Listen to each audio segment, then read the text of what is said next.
नमस्कार, जोहार, मैं संजय और आप देख रहे हैं न्यूज झारखंड। चलिए जानते हैं सुबह से लेकर शाम तक की तमाम बड़ी खबरों को। राजधानी में क्रिकेट का खुमार, 2000 से ज्यादा जवान संभालेंगे सुरक्षा की जिम्मेदारी। 27 जनवरी को होने वाले भारत और न्यूजीलैंड के बीच T20 अंतर्राष्ट्रीय क्रिकेट मैच को लेकर रांची पुलिस की तैयारियां अंतिम चरण में हैं। स्टेडियम के बाहर और भीतर पुलिस के द्वारा सुरक्षा के लिए एक अभेद घेरा बनाया जा रहा है। एयरपोर्ट से लेकर होटल और होटल से लेकर JSCA स्टेडियम तक सुरक्षा के लिए पुलिस अफसर और जवान तैनात रहेंगे। रांची के धुरवा स्थित JSCA स्टेडियम में होने वाले T20 क्रिकेट मैच को लेकर 2000 से ज्यादा पुलिसकर्मी तैनात किए जा रहे हैं। इसमें वैसे अफसरों और पुलिस कर्मियों को शामिल किया गया है जिन्होंने कुछ महीने पहले भारत और साउथ अफ्रीका के बीच हुए एक दिवसीय अंतर्राष्ट्रीय मैच के दौरान सुरक्षा की जिम्मेवारी संभाली थी। सुरक्षा की जिम्मेवारी संभालने वाले अफसरों और जवानों को स्पष्ट किया गया है कि भारत और न्यूजीलैंड के बीच होने वाले एक दिवसीय अंतर्राष्ट्रीय मैच पर पूरे विश्व की नजर होगी। ऐसे में सुरक्षा को लेकर बेहद संजीदा रहने की जरूरत है। रांची SSP किशोर कौशल ने बताया है कि मैच को लेकर स्टेडियम के हर विंग में कड़ी सुरक्षा के बंदोबस्त किए गए हैं। चाईबासा में नक्सलियों ने किया IED ब्लास्ट, CRPF का SI जख्मी। चाईबासा मुफसिल थाना अंतर्गत जोजो हाथू गांव में बुधवार को भाकपा माओवादी नक्सलियों ने एक बार फिर IED ब्लास्ट कर सुरक्षा बलों को निशाना बनाया है, जिसकी चपेट में आने से CRPF 197 बटालियन के सब इंस्पेक्टर इसार अली जख्मी हो गए। घटना के बाद उन्हें एयरलिफ्ट कर इलाज के लिए रांची भेजा गया है। झारखंड 10वीं 12वीं प्रवेश पत्र इस दिन होंगे रिलीज। झारखंड 10वीं 12वीं की परीक्षाओं की डेट शीट रिलीज हो चुकी है। यह परीक्षाएं मार्च के महीने में आयोजित की जाएगी। अब प्रवेश पत्र को लेकर ताजा अपडेट आ रही है। झारखंड बोर्ड कक्षा 10वीं और 12वीं के हॉल टिकट इसी सप्ताह रिलीज कर दिए जाएंगे। मीडिया रिपोर्टर्स के अनुसार 10वीं के हॉल टिकट 28 जनवरी 2023 को रिलीज करेगा। वहीं 12वीं कक्षा के लिए एडमिट कार्ड 30 जनवरी 2023 को जारी किया जाएगा। छात्र छात्राएं अपने स्कूल के माध्यम से इसे प्राप्त कर पाएंगे। वही स्कूल झारखंड एकेडमिक काउंसिल की आधिकारिक वेबसाइट jac.jharkhand.gov.in से डाउनलोड कर पाएंगे। 27 जनवरी को इंडिया न्यूजीलैंड के बीच होगा मैच। आज शाम आएंगी टीमें, कल खेलेंगी अभ्यास मैच। टिकट के लिए लगी है लाइन। इंडिया और न्यूजीलैंड के बीच 27 जनवरी को T20 सीरीज का पहला मैच खेला जाना है। इस मैच के लिए टिकटों की बिक्री जारी है। मंगलवार से टिकटों की बिक्री शुरू हुई। आज भी सुबह 5 बजे से ही लोग लाइन में लगे हुए थे। JSCA की ओर से 6 काउंटर बनाए गए हैं। वही इस मैच के लिए दोनों टीमें 5:30 बजे तक रांची पहुंचेंगी। इनके आगमन को लेकर तैयारियां लगभग पूरी हो चुकी है। भारत और न्यूजीलैंड की टीमें बिरसा मुंडा एयरपोर्ट से होटल रेडिसन ब्लू आएंगी। इसी होटल में टीमें रुकेंगी। इसके बाद 26 जनवरी को टीमें अभ्यास करेंगी। वही शुक्रवार को मैच खेला जाएगा। आज दोनों टीमें शाम चार्टर्ड विमान से रांची पहुंचेंगी। 26 जनवरी को दोनों टीमें अलग अलग सत्र में दोपहर 12 बजे से रात 8 बजे तक अभ्यास करेंगी। वही फाइनली 17 जनवरी को शाम 7:30 बजे से JSCA स्टेडियम में मैच खेला जाएगा। सीरीज का दूसरा T20 मैच लखनऊ में 29 जनवरी को और तीसरा मैच 1 फरवरी को अहमदाबाद में खेला जाएगा। झारखंड में भारत जोड़ो यात्रा का अगला चरण 11 फरवरी से। झारखंड में कांग्रेस की भारत जोड़ो यात्रा का अगला चरण 11 फरवरी से शुरू होगा। कांग्रेस के राष्ट्रीय अध्यक्ष मल्लिकार्जुन खड़गे सूबे में स्थित संथाल परगना के पाकुड़ या गोड्डा जिले से इसकी शुरुआत करेंगे। कांग्रेस के प्रदेश प्रवक्ता राजू रंजन प्रसाद ने बताया है कि घर घर पहुंचने वाला यह अभियान भारत जोड़ो यात्रा का विस्तार होगा। उन्होंने बताया कि पूरे देश में यह अभियान शुरू होकर 2 महीने तक चलेगी। पद यात्रा का आयोजन प्रखंड स्तरीय कांग्रेस कमेटी की ओर से किया जाएगा। पद यात्रा का नेतृत्व करने के लिए प्रत्येक प्रखंड में 1 या 2 वरिष्ठ नेताओं को नियुक्त किया जाएगा। यह विशाल अभियान पद यात्रा के रूप में देश की सभी ग्राम पंचायतों, गांवों और मतदान केंद्रों को कवर करेगा। खबरों में आगे बढ़ने से पहले आपसे रिक्वेस्ट है कि अगर आप चैनल को सब्सक्राइब नहीं किए हैं तो प्लीज चैनल को सब्सक्राइब करके बेल आइकन प्रेस कर दीजिए, जिससे आपको झारखंड की हर छोटी बड़ी खबर का अपडेट आप तक पहुंचता रहे। तो चलिए बढ़ते हैं खबरों की ओर।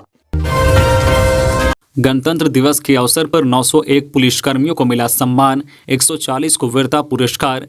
भारत में हर साल गणतंत्र दिवस के अवसर पर पुलिसकर्मियों और सेना के जवानों को उनकी असीम बहादुरी और उनके काम के लिए सम्मानित किया जाता है। इनमें हर राज्य के पुलिसकर्मी और सेना के जवान शामिल होते हैं। इस मेडल्स या पदक को पाकर उनके मन में उत्साह जागता है और उन्हें देखकर अन्य जवानों के भीतर भी इसी तरह के काम करने की आशा जागती है। इस साल भी 74वें गणतंत्र दिवस के अवसर पर कुल 901 101 पुलिसकर्मियों को उनके बेहतरीन काम और वीरता के लिए पुरस्कृत किया गया है। इनमें से 140 को उनकी वीरता के लिए पुलिस पदक, 93 को विशिष्ट सेवा के लिए राष्ट्रपति पुलिस पदक और 668 जवानों को मेधावी सेवा के लिए पुलिस पदक से सम्मानित किया गया है।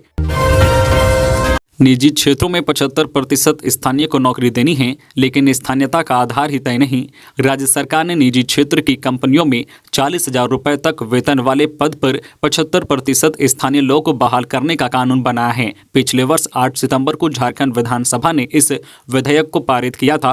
राज्यपाल रमेश बैस की मंजूरी के बाद यह कानून बन गया है। इधर निजी क्षेत्र के लिए किए गए प्रावधान के क्रियान्वयन को लेकर विधानसभा की विशेष कमेटी बनाई गई है। सत्ता पक्ष के विधायक नलिन सोरेन कमेटी के संयोजक बनाए गए हैं। कमेटी में विधायक प्रदीप यादव, नारायण दास, सुदिव्य कुमार सोनू और भूषण बाड़ा बतौर सदस्य शामिल किए गए हैं। निजी क्षेत्रों में स्थानीय लोगों को बहाल करने का कानून तो बन गया है, लेकिन स्थानीय कौन, इसको लेकर भ्रम की स्थिति है। कमेटी में शामिल विधायकों के सामने 1985 और 1932 का पेच है। स्थानीयता का आधार क्या होगा, यह विधेयक में साफ नहीं है। कमेटी के सदस्यों में भी असमंजस की स्थिति है। राज्य सरकार ने 1932 के खतियान के आधार पर स्थानीयता का मामला 9वीं अनुसूची में शामिल करने के लिए केंद्र के पाले में डाल दिया है। वहीं पूर्ववर्ती रघुवर दास की सरकार ने स्थानीयता की पहचान के लिए 1985 का कट ऑफ डेट तय किया था। पूर्ववर्ती रघुवर दास की सरकार का अधिसूचना रद्द भी नहीं हुई है। इस मुद्दे पर कमेटी में शामिल सदस्यों की राय अलग है। संयोजक नलिन सोरेन ने 30 जनवरी को कमेटी की बैठक बुलाई है। संयोजक ने कहा है कि हमारी कोशिश होगी कि 1932 को ही आधार बनाया जाए, लेकिन वह स्पष्ट नहीं कर पा रहे हैं कि यह कैसे लागू हो सकता है, जबकि राज्य में इसको लेकर कोई जो है नीतिगत फैसला नहीं हुआ है। पलामू पुलिस ने अंतर्राज्यीय अपराधी गिरोह का किया पर्दाफाश, 6 से अधिक लोग गिरफ्तार। पलामू पुलिस ने एक साथ कई जगह कार्रवाई करते हुए अंतर्राज्यीय अपराधी गिरोह का पर्दाफाश किया है।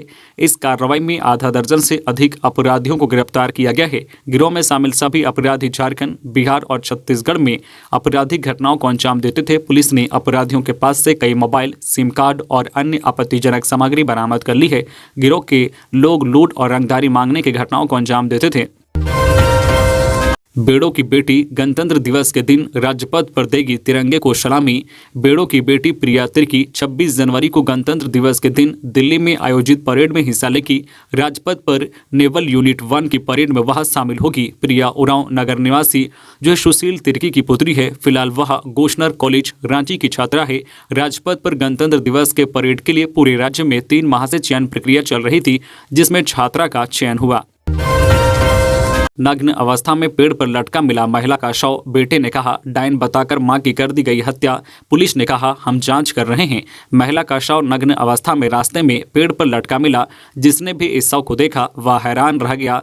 घटना सरायकेला खारसावा की है। चौका थाना क्षेत्र से लापता महिला का शव अचानक चौका कांड्रा मार्ग पर झूलता मिला। पुलिस भी इस हत्याकांड को लेकर हैरान है। मृतक के शव की पहचान हो गई है। बेटे राकेश महतो ने शव की शिनाख्त की। मृतका की पहचान उसकी साड़ी से की गई। इसी के सहारे मृतका को लटकाया गया था। इस मामले में बेटे ने आरोप लगाया है कि गांव के ही कुछ लोग उसकी मां पर डायन होने का आरोप लगाते थे। गांव में कई बार इसे लेकर झगड़ा हो चुका है। बेटे को शक है कि उसकी मां की हत्या कर पेड़ से टांग दिया गया है। मृतका चंदना महतो, जिनकी उम्र लगभग 40 साल थी, वह चौका थाना क्षेत्र के मातकमडी गांव की रहने वाली थी। पुलिस को जैसे ही इस घटना के संबंध में जानकारी मिली, Kandra sub inspector Chandan Kumar, ASI BN प्रसाद घटनास्थल पर पहुंचे। शव को पोस्टमार्टम के लिए सरायकेला सदर अस्पताल भेज दिया, जहां से शव को पोस्टमार्टम के लिए एमजीएम भेजा गया है। पुलिस इस पूरे मामले की जांच कर रही है। स्टेशन पर पानी बोतल में 10 रुपये ज़्यादा वसूल रहे स्टॉल। जमशेदपुर के टाटानगर स्टेशन के स्टॉल पर ओवरचार्जिंग बंद नहीं हो रही है। यात्रियों से पानी बोतल में 10 रुपये तक ज़्यादा लेने की शिकायत स्टेशन पुस्तिका में दर्ज हुई है। शिकायत को चक्रधरपुर मंडल मुख्यालय भेजा गया है। इससे स्टॉल संचालक पर जुर्माना हो सकता है। जानकारी के अनुसार टाटा दानापुर सुपर एक्सप्रेस के यात्री AK ठाकुर ने प्लेटफॉर्म नंबर 1 स्थित स्टॉल के खिलाफ 15 जनवरी को शिकायत दर्ज कराया था, क्योंकि स्टॉल संचालक ने पानी के निर्धारित मूल्य से 10 रुपये ज़्यादा मांगी थी। हालांकि टाटानगर स्टेशन पर ओवरचार्जिंग की कई शिकायत दर्ज हुई है, लेकिन स्टॉल चालक पर कठोर कार्रवाई नहीं होने के कारण ओवरचार्जिंग हो रही है।